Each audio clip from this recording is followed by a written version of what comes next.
Queridos, eu os convido a, nesse momento, abrirem as suas Bíblias no Salmo 126. Vamos meditar por alguns instantes naquilo que este precioso Salmo tem a nos ensinar. Naquilo que a palavra de Deus tem a nos falar na noite de hoje. O texto sagrado assim nos diz: quando o Senhor restaurou a sorte de Sião, ficamos como quem sonha. Então a nossa boca se encheu de riso e a nossa língua de júbilo. Então entre as nações se dizia: grandes coisas o Senhor tem feito por eles. Com efeito, grandes coisas fez o Senhor por nós, por isso estamos alegres. Restaura, Senhor, a nossa sorte como as torrentes no Neguebe. Os que com lágrimas semeiam, com júbilo ceifarão. Quem sai andando e chorando enquanto semeia, voltará com júbilo, trazendo os seus feixes. Quando o Senhor restaurou a sorte de Sião, ficamos como quem sonha. Queridos irmãos, alguém já disse que os sonhos são a oxigenação da alma. Os sonhos é que fazem a alma respirar. Os sonhos são o que fazem a nossa alma se sentir viva, alegre. São os sonhos que fazem a nossa alma se sentir livre. Isso porque sonhar é fundamental, pois em certo sentido somente os que sonham sentem-se vivos. Não obstante, queridos irmãos, existem sentimentos, desejos e atitudes que sufocam e por vezes até matam as aspirações da alma. Eliminam os sonhos que nutrimos em nossos corações. Esta foi a realidade do povo de Judá, que devido à sua idolatria, pecado e consequente afastamento de Deus, foi levado como escravo para a Babilônia. Foi feito escravo de um povo cruel e mau, conforme nós vimos na última semana. O povo de Judá estava sendo desterrado para um lugar onde valiam muito menos do que os animais. Entretanto, queridos irmãos, mesmo durante o exílio, eles sonharam. Sonharam muito, sonharam com aquilo que agora era realidade, o retorno ao seu lar, a terra que Deus lhes havia dado, o lugar onde Deus os estabelecera. Assim, o Salmo 126 é mais que um belo cântico, é um contraste entre a tristeza e a alegria, entre o sofrimento e a paz, entre o desespero e a esperança. O tema deste salmo é a volta dos judeus do exílio babilônico. É o retorno ao lar, a esperança, a vontade de viver, de ser feliz, servindo e glorificando a Deus no lugar dado por Ele mesmo. E esta nova realidade contrasta com a do Salmo 137, onde o salmista retrata a dor e o sofrimento dos cativos, em que o salmista faz menção aos momentos de amargura e agonia experimentados em forma pelo distanciamento de sua terra natal. Amargura que é tão intensa que é expressa em forma de um lamento, nos versos de 1 a 4. Veja comigo, por favor, Salmo 137, versos de 1 a 4. Às margens dos rios da Babilônia, nós nos assentávamos e chorávamos, lembrando-nos de Sião.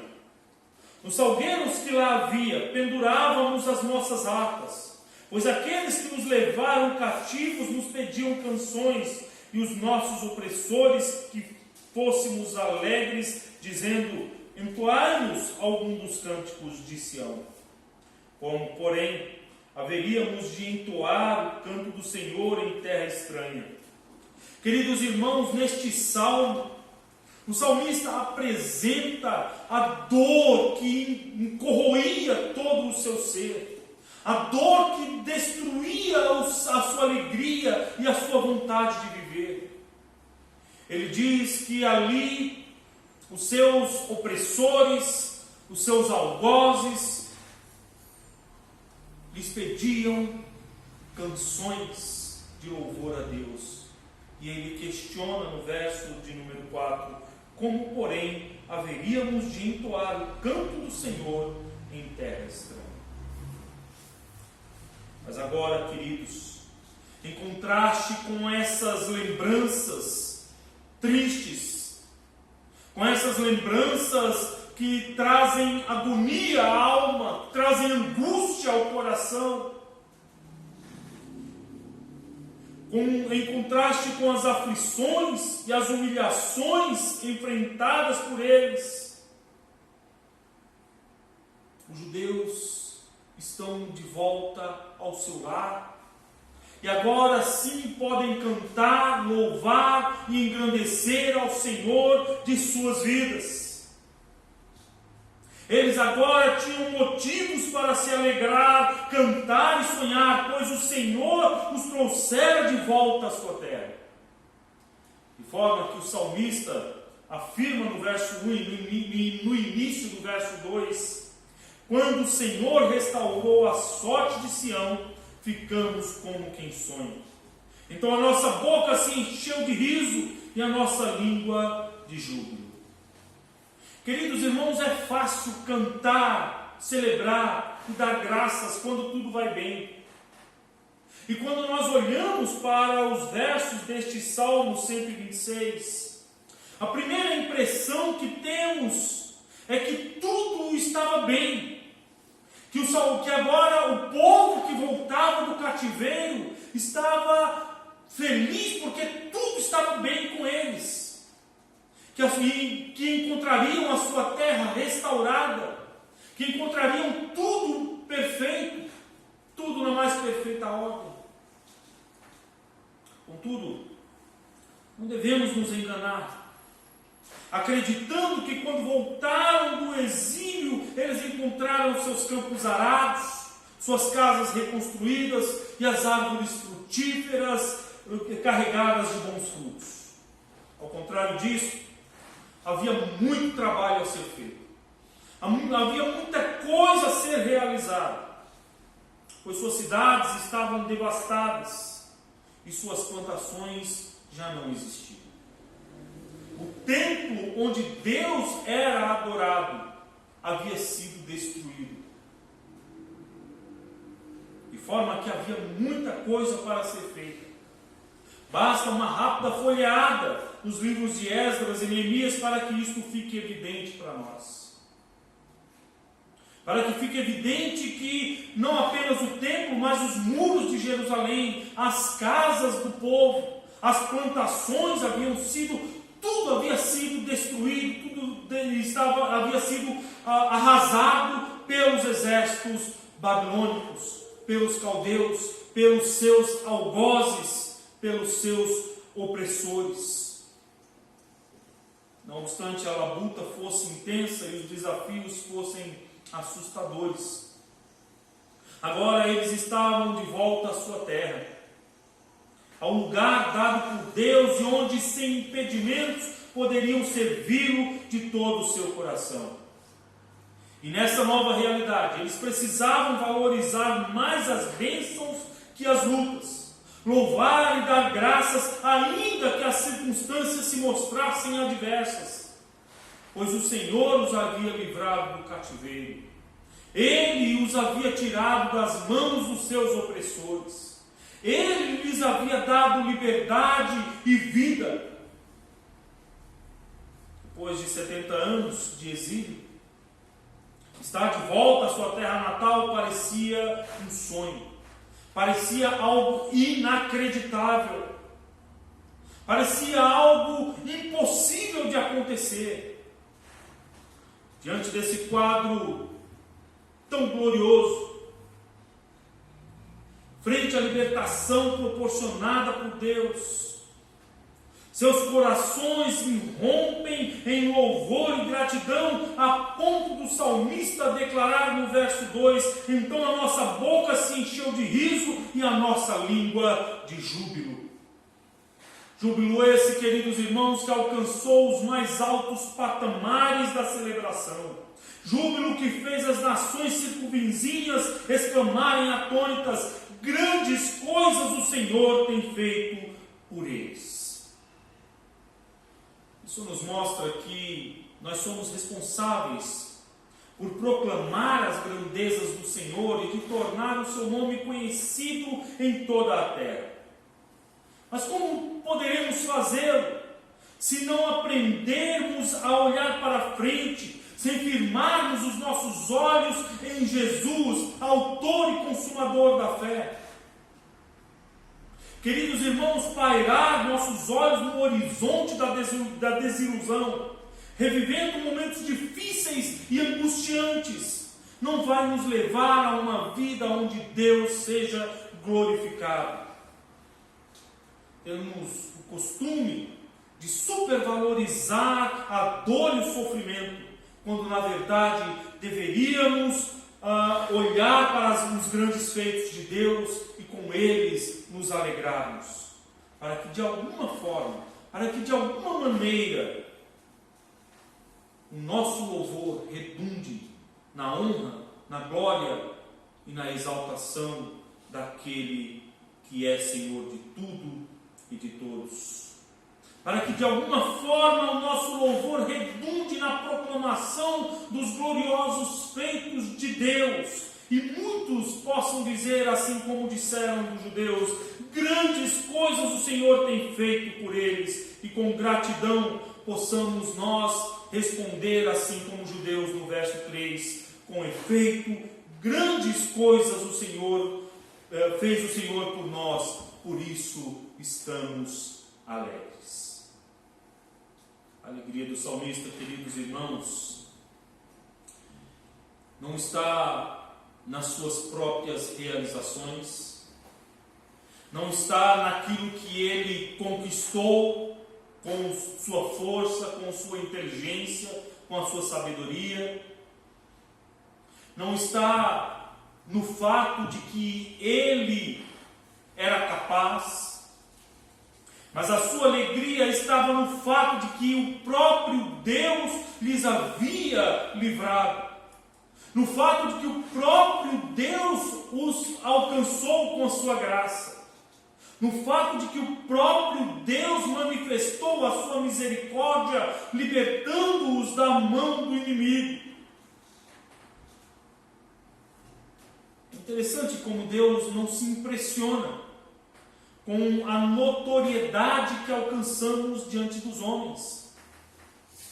Como Deus não se impressiona com a capacidade que nós temos e que nós desenvolvemos ao longo das nossas vidas. Deus não se impressiona com os talentos que nós desenvolvemos ou com as fabulosas habilidades que alguns de nós desenvolvem ao longo do seu viver. Deus não se impressiona com a retórica humana. Deus não se impressiona com a capacidade filosófica dos homens. Deus não se impressiona com aquilo que nós temos ou com aquilo que somos. Mas seu coração certamente se alegra com aqueles que humildemente reconhecem que tudo o que têm e o que são vem dele e que dele dependem. O salmista certamente tinha consciência disso. E talvez tenha sido essa a razão porque no verso de número 4, de maneira muito singular, ele clama: restaura, Senhor, a nossa sorte como as torrentes no Negueb.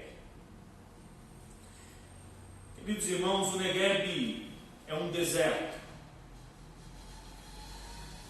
E como tal, ele tem apenas areia, pedras e uma pouca vegetação rasteira que sobrevive mesmo nas regiões desérticas. Mas aqui o salmista olha para o deserto do Negueb de uma forma diferente. Ele contempla o deserto não como um lugar simplesmente árido, um lugar sem vida, um lugar de sofrimento. Ele olha para o deserto do Negueb como um lugar sobre o qual a bênção de Deus é dispensada.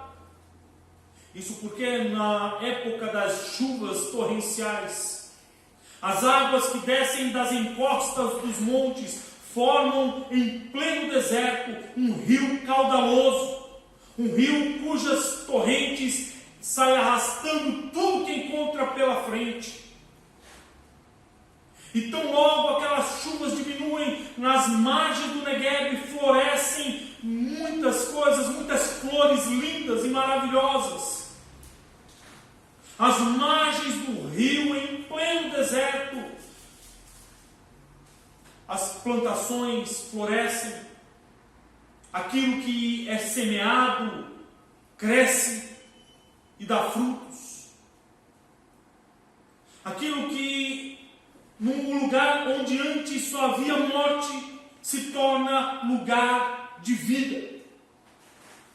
E aqui o salmista olha para as torrentes do Negueb como um sinal da bênção de Deus. E ele então pede ao Senhor: restaura, Senhor, a nossa sorte como as torrentes no Negueb.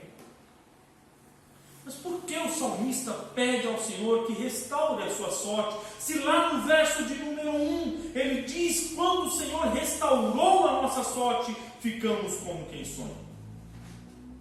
O fato é que quando o povo recebeu a autorização para voltar à sua terra, nem todos voltaram, e nem todos voltaram de uma única vez.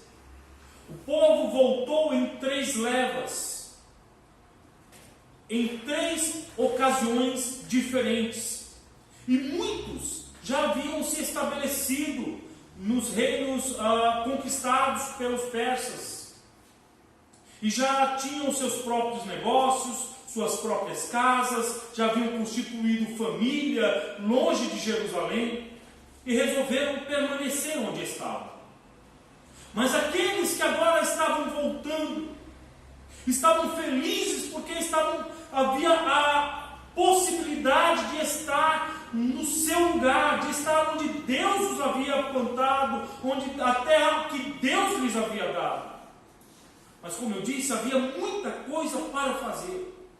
Os muros de Jerusalém precisavam ser restaurados. O templo do Senhor precisava ser reconstruído. As suas casas precisavam ser novamente erguidas. Os campos precisavam ser arados e ser feita a semeadura.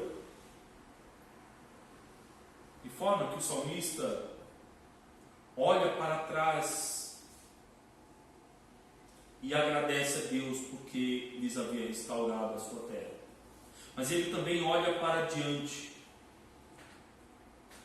sabendo que há muita coisa para ser feita.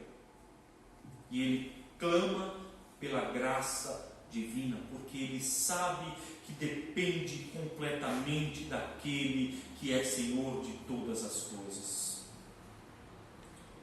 E ele então pede ao Senhor: restaura, Senhor, a nossa sorte como as torrentes no Negueb.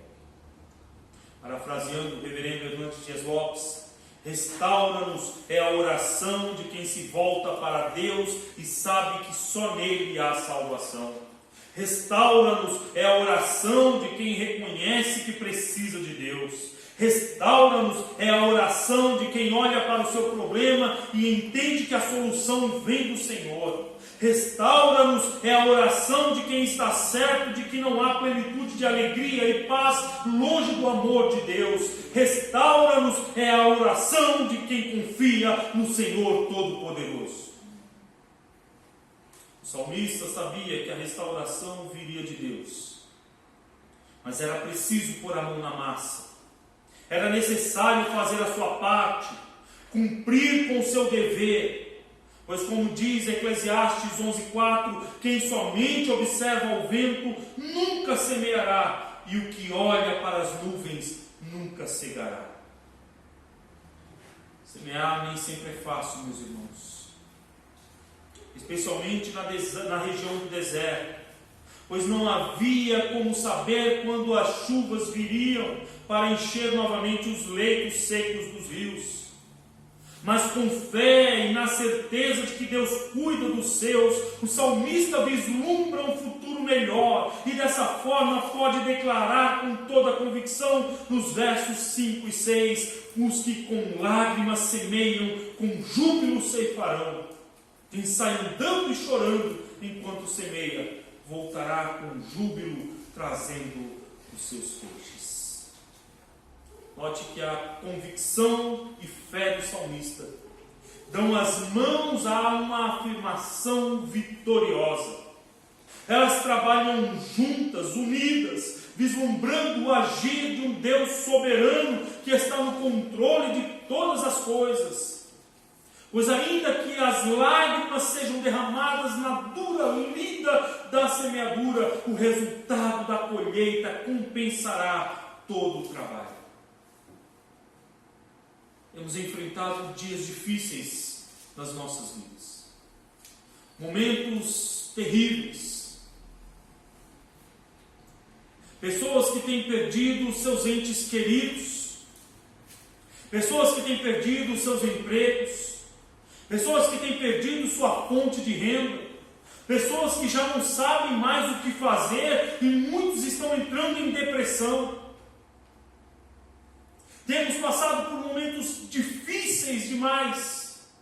Contudo, queridos irmãos, se nós olharmos para o texto sagrado e o absorvermos na nossa vida, se focarmos na verdade da Sagrada Escritura, perceberemos que Deus nunca abandonou o seu povo. Deus nunca deixou o seu povo à mercê da própria sorte.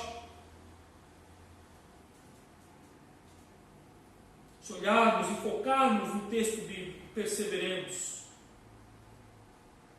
que apesar de toda a culpa do povo, de todos os seus erros, de todas as suas faltas, de todas as suas falhas e sua rebeldia, Deus sempre teve misericórdia do seu povo.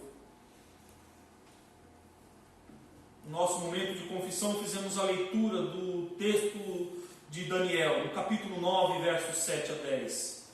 Uma oração que Daniel fez quando lendo a Sagrada Escritura, ele percebeu que o tempo do cativeiro já havia chegado ao fim, e ele então ora ao Senhor e confessa ao Senhor o seu pecado e do seu povo. E ele diz: Senhor, a nós pertence o corar de vergonha, porque nós temos nos rebelado contra Ti. Nós temos pecado contra o Senhor, nós temos feito o que é mal diante dos Teus olhos.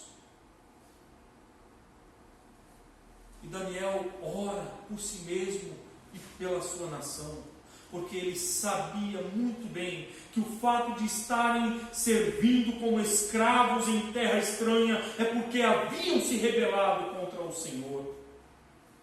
E Deus, de forma misericordiosa, bondosa e graciosa, perdoa o pecado do seu povo e os restaura à sua terra. E agora, mesmo que lançando a semente e arregando com as suas próprias lágrimas, o salmista sabe que Deus lhe dará a vitória. Ele confia que Deus restaurará a sua sorte. Nós também devemos fazer o mesmo. Ainda que com lágrimas, ainda que sofrendo, ainda que vendo apenas a terra seca e árida, não devemos deixar de lançar a semente. Não devemos deixar de olhar para os céus em busca de socorro divino. Não devemos desanimar frente às lutas, dificuldades pelas quais nós passamos. Porque há um Deus do céu que olha para nós. Há um Deus do céu que está pronto para nos abençoar e para nos restaurar. Há um Deus dos céus que está sempre pronto a dispensar a sua graça, a sua misericórdia, o seu amor para com aqueles que dele dependem, para com aqueles que nele confiam. E forma, queridos irmãos, que a soberania divina não anula a responsabilidade humana. Deus é o responsável pela restauração do seu povo. Mas é nossa a responsabilidade de trabalhar para que essa restauração aconteça. Muitas vezes nós oramos: Senhor, santifica a minha vida. Senhor, eu preciso fazer a tua vontade. Mas não gastamos tempo lendo a Escritura nem meditando nela. E é por meio da Escritura que Deus nos restaura espiritual, moral e emocionalmente. É por meio da Escritura que nós conhecemos a Deus e que nós aprendemos sobre qual é a sua vontade. É por meio da Escritura que as nossas vidas são santificadas. É por meio da Escritura que o pecado é mortificado. É por meio da Escritura que nós aprendemos como viver para o Senhor. É por meio da Escritura que nós recebemos vida. É por meio da Escritura que nós somos fortalecidos. É por meio da Escritura que nós somos reavivados. É por meio da Escritura que nós somos restaurados.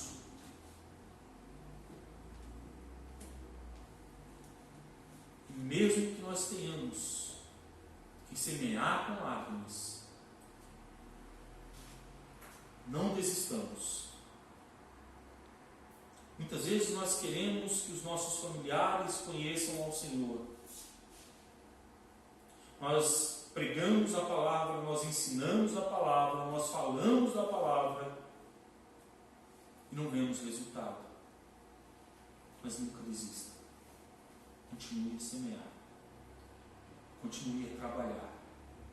Continue a fazer o seu papel. Ainda que você tenha que lançar essa semente com lágrimas, não pare, não desista. Porque os que com lágrimas semeiam, com júbilo ceifarão. Caminhando para o fim, queridos irmãos, algumas verdades precisam ser ressaltadas para a nossa edificação. Eu quero fazer apenas 2 rápidas aplicações sobre tudo que nós vimos nessa noite. Em primeiro lugar, precisamos ser gratos ao Senhor pelo que Ele nos tem concedido. Muitas vezes nós queremos que Deus faça algo por nós, e queremos mais, e continuamos pedindo e desejando mais. Mas não somos gratos por aquilo que Ele fez. A atitude do salmista, ao contrário de muitos de nós, foi uma atitude de louvor e gratidão a Deus, reconhecendo os seus grandiosos feitos por seu povo. E havia gratidão em seu coração por estarem de volta à sua terra, por estarem livres da escravidão em terra estranha. Muitos de nós, e não só muitos, mas todos nós, um dia fomos escravos também. Talvez não tenhamos sido escravos de outro povo, não tenhamos sido escravos de outras pessoas, não tenhamos servido sob a ditadura dos homens, mas servimos sob a ditadura e a tirania do pecado. Fomos subjugados por Satanás, dominados pelo poder das trevas, mas agora nós somos livres do pecado, e ele já não tem mais poder sobre nós. Isso porque, mediante a obra sacrificial e redentora de Cristo na cruz do Calvário, Deus nos libertou do império das trevas e nos transportou para o reino do Filho do seu amor, no qual temos a redenção, a remissão dos pecados, diz o apóstolo Paulo em Colossenses 1, versos 13 a 14. Esta realidade, queridos irmãos, deve encher o nosso coração de alegria, deve encher o nosso coração de júbilo e de gratidão a Deus, pois fomos libertos mediante a obra redentora de Cristo Jesus. Ele morreu a nossa morte para que nós vivêssemos a sua vida. Em segundo lugar, precisamos ter consciência de que a nossa restauração vem do Senhor. A Assim, não podemos deixar de semear, não podemos deixar de trabalhar, não podemos deixar de fazer a nossa parte, de cumprir com o nosso dever. Embora já tivessem sido restaurados a sua terra, os judeus precisavam confiar no Senhor para terem suas vidas também restauradas. E tal restauração não se daria por suas próprias forças, mas pela graça de Deus. Não obstante, queridos irmãos, como disse antes, a soberania divina não anula a responsabilidade humana. Assim, eles tinham a responsabilidade de semear, mesmo na aridez do deserto, na certeza de que Deus levaria a bom termo a sua obra. Semelhantemente, a restauração de nossa família, de nossas emoções, dos nossos sonhos, da nossa alegria e paz também dependem do Senhor. Mas para que isso aconteça, precisamos fazer a nossa parte. Portanto, confiando no amor incondicional do Deus Todo-Poderoso, trabalhemos com vigor, incansavelmente, buscando fazer a vontade daquele que nos alistou no seu maravilhoso exército. Daquele que nos chamou das trevas para a sua maravilhosa luz, daquele que nos predestinou antes da fundação do mundo, daquele que por amor nos resgatou em seu amado Filho Jesus Cristo. Portanto, vivamos de modo a glorificar o seu nome, confiando na restauração que somente Ele pode proporcionar. A restauração que só Ele pode dar. Pareceu um sonho quando Deus nos libertou.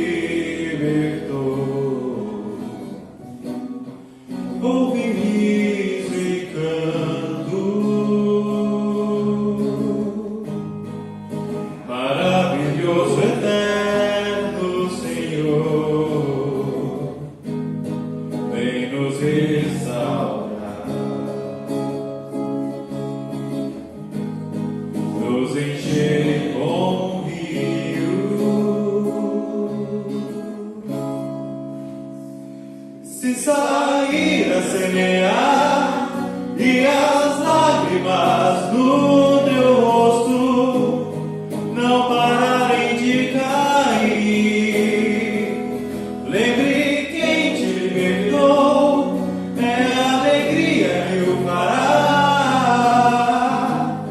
voltar a sonhar. Se sair a semear e as lágrimas no teu rosto não pararem de cair, lembre quem te libertou, é a alegria que o fará voltar a sonhar.